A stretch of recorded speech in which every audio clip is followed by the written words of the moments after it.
कहने तो आजकल के जो युवा है वह युवा बड़े तेज़ी से तरक्की के रास्ते पर इस तरह कदम बढ़ा रहे हैं कि अपने पीछे मुड़कर देखना नहीं चाहते। लेकिन कुछ लोग ऐसे होते हैं कि अपनी ज़िंदगी संवारने के लिए कुछ ऐसा मुकाम को पाने के लिए लग जाते हैं, वह मुकाम खुद उनके लिए भारी पड़ जाता है। आज की घटना में कुछ ऐसा होता है, ये मुकाम ऐसा है कि जिसके बारे में आप सुनेंगे आपका रूह कांप जाने वाला है। दोस्तों, आज की घटना की आप पूरी तह तक सच्चाई जानने के लिए इस वीडियो को आप लास्ट तक ज़रूर देखिएगा। नमस्कार दोस्तों, मैं प्रदीप कुमार आपको इस टेढ़ी बात चैनल पे मैं स्वागत करता हूं।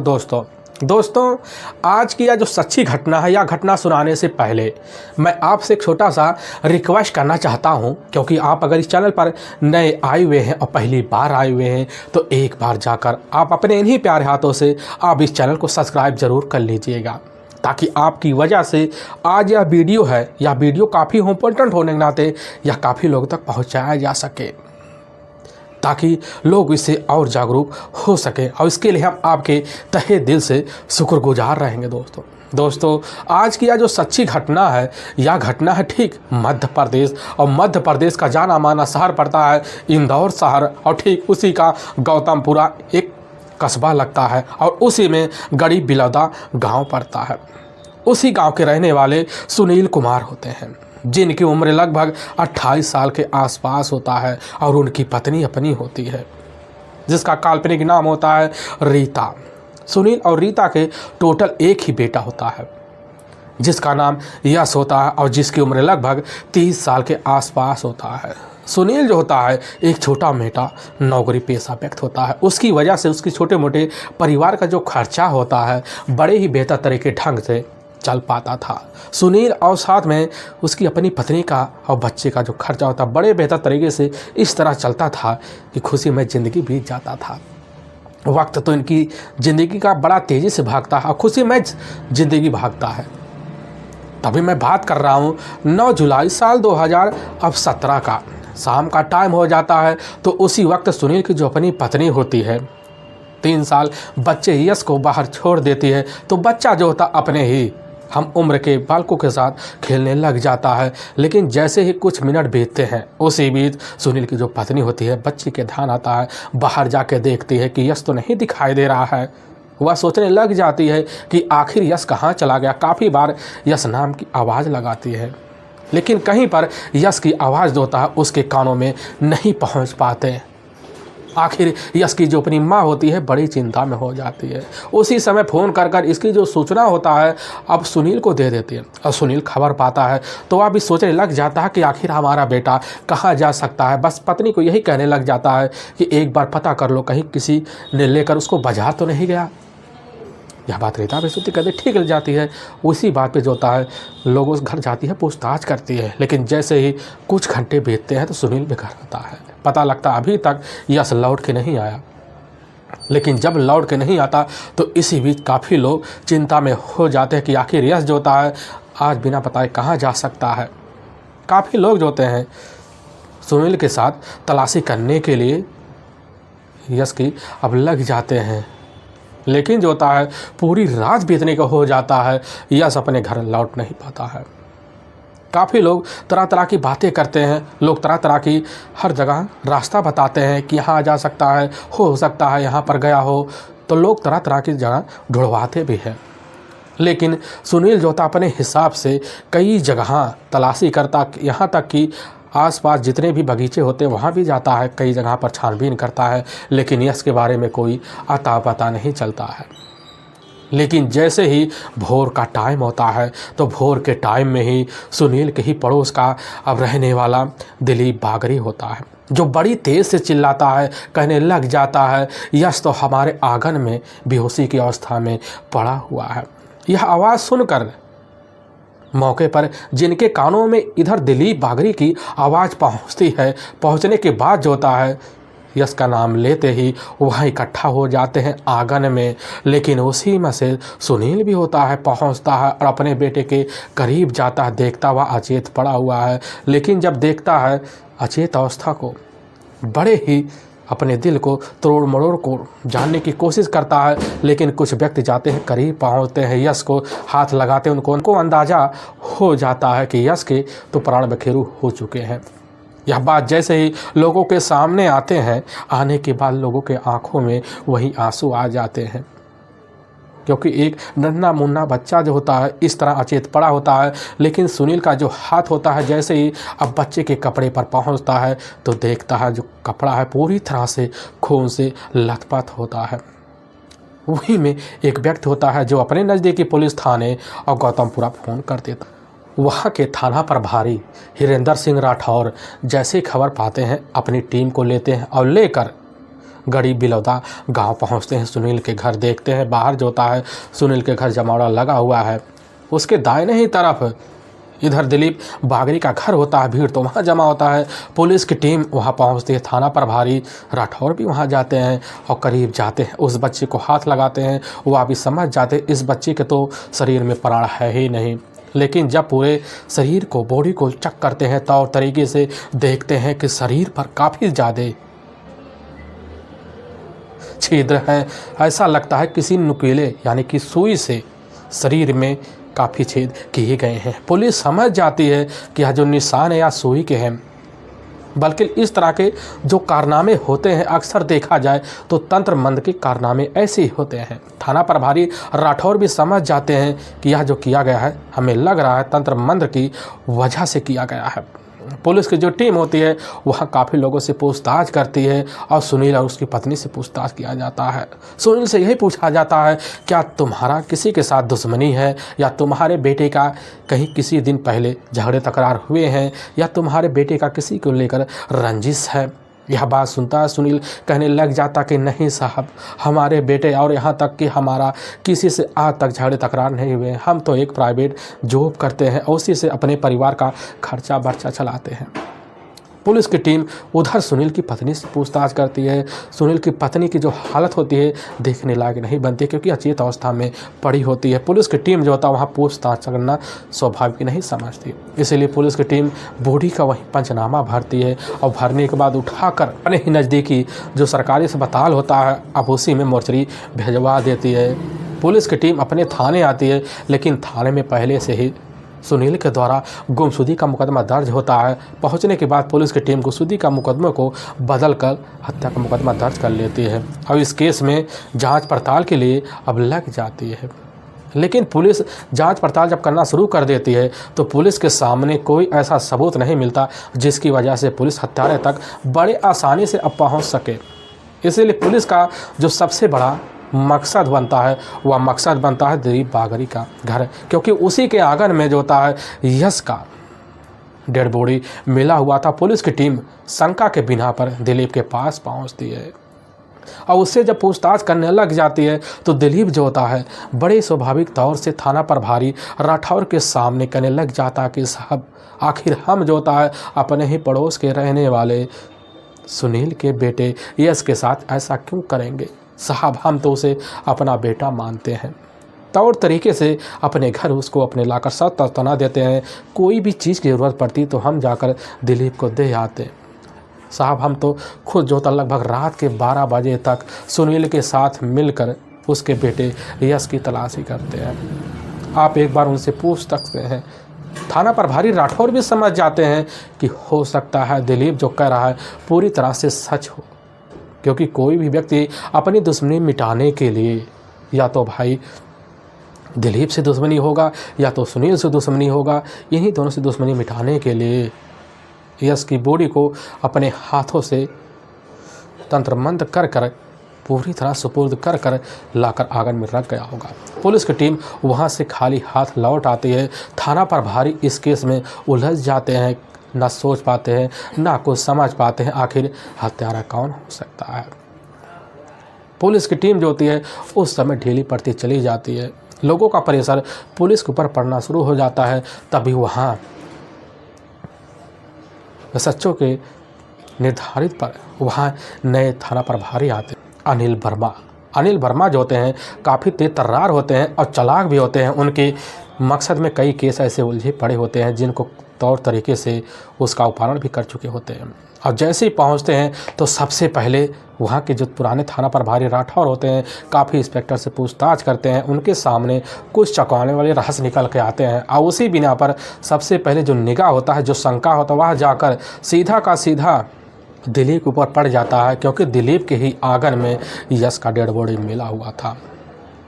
अब थाना प्रभारी वर्मा जी उसी समय मुखबिरों को अलर्ट कर देते हैं कि एक बार सबसे पहले आप यह पता कर लीजिए, हो सकता है सुनील का किसी से अफेयर चल रहा हो सकता है उसी के लिए अपनी पत्नी से छुटकारा पाने के लिए अपने ही बेटे को रास्ते लगा दिया हो।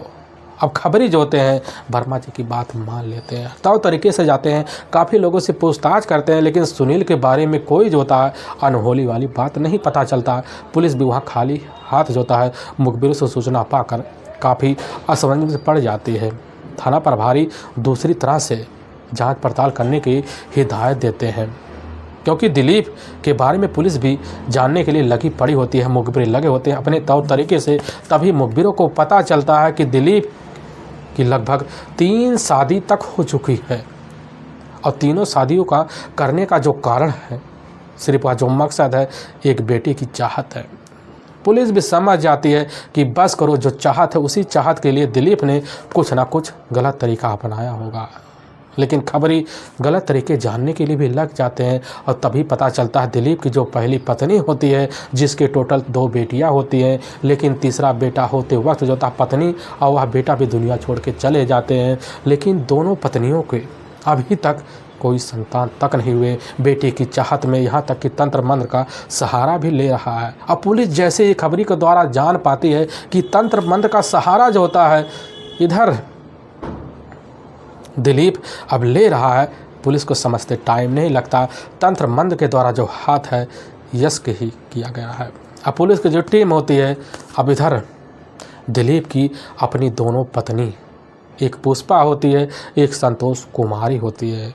बिना टाइम गंवाए इधर दिलीप और साथ में पुष्पा और साथ में संतोष कुमारी को उसके घर से कस्टडी में लेती है और थाने में ले आती है। लेकिन तीनों को थाने में अलग अलग बैठाया जाता है, अलग अलग पूछताछ किया जाता है, अलग अलग सवाल दागे जाते हैं। लेकिन तीनों जो होते हैं एक ही सवाल का तीनों अलग अलग जवाब देते हैं, जिसकी वजह से तीनों पुलिस के शक के घेरे में आ जाते हैं, क्योंकि पुलिस के सामने कुछ खबरी चौंकाने वाली बात रख चुके होते हैं। इसकी वजह से पुलिस की टीम दिलीप के ऊपर जैसी सख्ती दिखाती है, दिलीप जो होता है तुरंत ही यश नाम के उस बालक की हत्या का जो राज होता है वह खोलते हुए अपने दोनों पत्नियों का नाम लेकर शामिल कर लेता है। लेकिन लोगों के सामने जो सच्चाई निकाल कर लाता है दिलीप, इसे सुनने के बाद लोगों के रूह तक कांप जाते हैं। असल में दिलीप की जो पहली शादी होती है, जब दिलीप की उम्र लगभग 17 साल के आसपास होता है, तो उसकी शादी उसके जो पिता होते हैं तौ तरीके से अब देखने के लिए लग जाते हैं। तभी दिलीप के पिता के अपने ही रिश्तेदार के यहाँ एक लड़की होती है जो ठीक गौतमपुरा ही थाने के इंगोरिया गांव पड़ता है, वहीं की संजन भाई। देखने में खूबसूरत भी होती हैं और जितना अच्छा नाम होता है उतनी सज्जन भी होती हैं। शादी संजन भाई से इधर जाकर अब दिलीप का हो जाता है। सज्जन भाई जो होता है अपनी पत्नी और सज्जन भाई अपने पति इधर दिलीप को पाकर काफ़ी खुश रहती हैं और तौर तरीके से अपनी ज़िंदगी जो होता है अब जीना शुरू कर देती हैं। धीरे धीरे सज्जन भाई अपने परिवार की पूरी जिम्मेदारी उठा लेती है। उठाने के बाद जिम्मेदारी को भी समझ लेती है, दोनों का खुशमय ज़िंदगी बीतने लग जाता है। लेकिन कुछ सालों के अंदर जो होता है इधर दोनों के बीच अब 2 बेटियां हो जाती हैं। सज्जन भाई जो होती है दोनों बेटियों को पाती है, बड़ी खूबसूरत ज़िंदगी समझना शुरू कर देती है और दिलीप भी पाता अपनी ज़िंदगी खूबसूरत समझने लग जाता है, तब तरीके से चलने लग जाता है। लेकिन इसी बीच सज्जन भाई जो होती है अपने पति के सामने पेशकश कर देती है, क्यों ना हम चल कर अब बच्चे के ठहराव के लिए अस्पताल वाला रास्ता यानी कि ऑपरेशन अपनाया जाए। लेकिन यह बात जैसे ही सज्जन भाई अपने पति दिलीप के सामने कहते ही वह तुरंत ही एकदम भन्ना सा ज़्यादा कहने लग जाता है, यह कतई हो नहीं सकता, क्योंकि हम चाहते हैं कि हमारी ज़िंदगी में बेटा आए, क्योंकि बेटा जो होता है स्वर्ग का रास्ता ही खोलता है। और इसीलिए हमें बेटा चाहिए। सज्जन भाई जो होती है दिलीप की बात सुनकर उलझन में पड़ जाती है। उसकी मजबूरी हो जाती है कि अगर हम दिलीप की बात नहीं मानेंगे तो दिलीप जो होता है हमारे साथ कुछ जातिया बर्ताव जरूर करेगा। लेकिन एक बार फिर यही बात दोहरा देते दिलीप के सामने, तो दिलीप कह देता अगर तुम हमारी बात नहीं मानती हो तो हम तुम्हें तलाक दे देंगे और दूसरी पत्नी से अब शादी कर लेंगे। सज्जन बाई जो होती है अपने पति दिलीप की बात में पूरी तरह से फंस जाती है। फंसने की वजह से मजबूर हो जाती है, क्योंकि सज्जन बाई की उम्र जो होती है वह तीसरे बच्चे की डिलीवरी कराने की साहस में नहीं होती है। लेकिन सज्जन भाई अपने पति की मजबूरी में फंस कर फैसला लेती है और कुछ दिन बाद सज्जन भाई के पेट में तीसरा बच्चा भी टिक जाता है। लेकिन उसकी डिलीवरी भी तौर तरीके से टिक जाता है। लेकिन उसकी डिलीवरी का जब टाइम आता है तो टाइम के वक्त जो होती है इधर सज्जन भाई और उसका बच्चा ही इस दुनिया को छोड़ के चले जाते हैं। लेकिन दिलीप जो होता है उस समय काफ़ी सदमे में चला जाता है। लेकिन कुछ दिन अपने आप को संभालता है, क्योंकि वह बेटे की चाहत में अपनी पत्नी तक को खो देता है। लेकिन अब करे तो करे क्या। जब कुछ दिन गुजरता है फिर उसकी जो मनसा होती है बेटे के लिए झाँक पड़ते हैं और इसीलिए अपने कुछ रिश्तेदारों से मिलता और नई लड़की की तलाशी करता है। नई लड़की की तलाशी करते करते कुछ रिश्तेदारों के द्वारा अब पता चल जाता है इसी उज्जैन का ही एक नगादा जाना माना कस्बा पड़ता है और उसी में ही उन्हें एक गांव पड़ता है। उसी गांव की रहने वाली अब पुष्पा होती है। पुष्पा जैसे ही अब इधर जाकर दिलीप को मिलती है, मिलने के बाद जो होता है पुष्पा दिलीप के साथ तौर तरीके से दूसरी पत्नी बनकर रहना शुरू कर देती है। दिलीप जो होता है बेटे की चाहत में लग जाता है। लेकिन जैसे ही कुछ महीने बीतते हैं उसी बीच पुष्पा को गर्भ ठहर जाता है। और लेकिन जब गर्भ ठहरता है तो ठीक टाइम पे डिलीवरी भी हो जाती है। खुशियों का माहौल दिलीप के घर में हो जाता है और अपने घर में ही बहुत बड़ा फंक्शन करता है। उसमें अपने जितने भी रिश्तेदार होते हैं, व्यवहारी वाले होते हैं, सभी को अटेंड करता है और तौर तरीके से पूरे फंक्शन को निभाता है। लगभग 3 महीने का वक्त बीत जाता है। लेकिन एक दिन दिलीप का जो अपना बेटा होता है एक इस तरह बीमारी से जूझ पड़ता है जिसकी वजह से उसके प्राण पखेरु हो जाते हैं। दिलीप को इतना बड़ा धक्का लगता है। उसकी जो पत्नी होती है पुष्पा को, दोनों को जब लगता है तो वह कुछ सोच ना पाते हैं, ना कुछ समझ पाते हैं। दिलीप समझ जाता है कि आखिर हमारी ज़िंदगी में काफ़ी दिक्कतों का सामना करना पड़ रहा है। लेकिन कुछ दिन जब बीतते हैं, कुछ दिन बीतने के बाद जो होता है दिलीप की जो मेहनत होती है बेटे के लिए रंग बड़ी जल्दी लाती है। दूसरी पत्नी को भी दोबारा बच्चा अब ठहर जाता है। लेकिन जैसे ही कुछ महीने बीतते हैं उसी बीच दिलीप की जो अपनी पत्नी होती है पुष्पा का वह बच्चा जो होता है पेट से ही अलग हो जाता है। और उसी वक्त जो होता है दिलीप ना कुछ सोच पाता है, ना कुछ समझ पाता। उसके मन में बस एक ही शंका घर कर जाती है कि बस करो, हमारे घर में किसी ना किसी काले साए का एक छाया पड़ा हुआ है। इसकी वजह से हमारे घर में बेटे की दर्शन नहीं हो पा रहे हैं। और उसी वक्त जो होता है इधर खुद दिलीप अपने ही गांव के दूसरे छोर पे जाता है और वहां पर बलवंते नाम का एक तांत्रिक होता है, जाना माना होता है। दिलीप जाकर उससे बात करता है। लेकिन दिलीप जब अपने बारे में पूरी एक एक बात बलवंते को बताता है तो तांत्रिक कहने लग जाता कि तुम्हारे घर में तुम्ही में एक लड़की है, वही लड़की तुम्हारे घर में अब बेटा नहीं चाह रही है, तुम्हारे पूरे परिवार को परेशान कर रही है। हम इलाज करेंगे तौर तरीके से तो ठीक हो जाएगी। दिलीप बात मान लेता, अपनी पत्नी को उस बलवंती के तांत्रिक के पास 2 बार 3 बार ले जाता है। लेकिन दिलीप समझ जाता है कि अब हम इस तांत्रिक के चक्कर में नहीं पड़ेंगे, हमें नई शादी कर लेना चाहिए। और दिलीप जो होता है अब तीसरी शादी करने के चक्कर में पड़ जाता है। तभी अपने ही ज़िले से लगभग कुछ दूर पर ही वहीं की रहने वाली संतोष कुमारी होती है। संतोष कुमारी से इधर जाकर दिलीप होता है अब तीसरी शादी भी कर लेता है। लेकिन उसकी जो मेहनत होते हैं सारे के सारे बेकार हो जाते हैं, क्योंकि दिलीप की जो तीसरी पत्नी होती है संतोष कुमारी कभी गर्भ से नहीं ठहरती, जिसकी वजह से इधर खुद जो होता है दिलीप परेशान हो जाता है और उसकी अपनी दोनों पत्नियां पुष्पा और संतोष कुमारी काफ़ी हद तक परेशान हो जाती, चिंतामय हो जाती है। उनको भी एहसास हो जाता कि अगर हम दिलीप को बेटा नहीं दे पाएंगे तो दिलीप जो होता है हमें तलाक दे देगा और साथ में चौथी और यहाँ तक कि पांचवी शादी भी कर लेगा, क्योंकि दिलीप के लिए कोई एक कठिन रास्ता नहीं था। पुष्पा भी चिंता में पड़ जाती है, संतोष कुमारी भी चिंता में पड़ जाती है। तो पुष्पा जो होती है अपने पिता राजकुमार से एक बात बता देती है और राजकुमार जैसे खबर पाते वह भी चिंता में पड़ जाते हैं कि जो दामाद है वह थोड़ा बिगड़ेला किस्म का है। वह अपने खुशी के लिए बेटे की चाहत में लिए कोई भी गलत फैसला ले सकता है और इसीलिए हमें कुछ ना कुछ तोड़ निकाला पड़ेगा। और राजकुमार जो होते हैं इधर खुद अपनी बेटी को एक दिन साथ लेते हैं और साथ लेने के बाद उन्हीं के गांव के पास एक गांव पड़ता है अमरानी।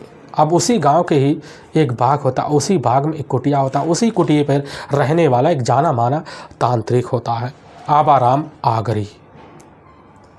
उसी के पास राजकुमार अपनी बेटी पुष्पा को लेकर पहुंचते हैं और जैसे ही पुष्पा को आबाराम देखता है, देखने के बाद जो होता है उसके मन में एक लालसा बैठ जाती है। उसी लालसे के तहत जो होता है एक एक बात पुष्पा और साथ में राजकुमार से ले लेता है और कहने लग जाता कि हाँ, पुष्पा और साथ में जो संतोष कुमारी है दोनों को पेट में वही कुएं वाली जो लड़की आकर बैठी हुई है और वही बेटा नहीं चाहती।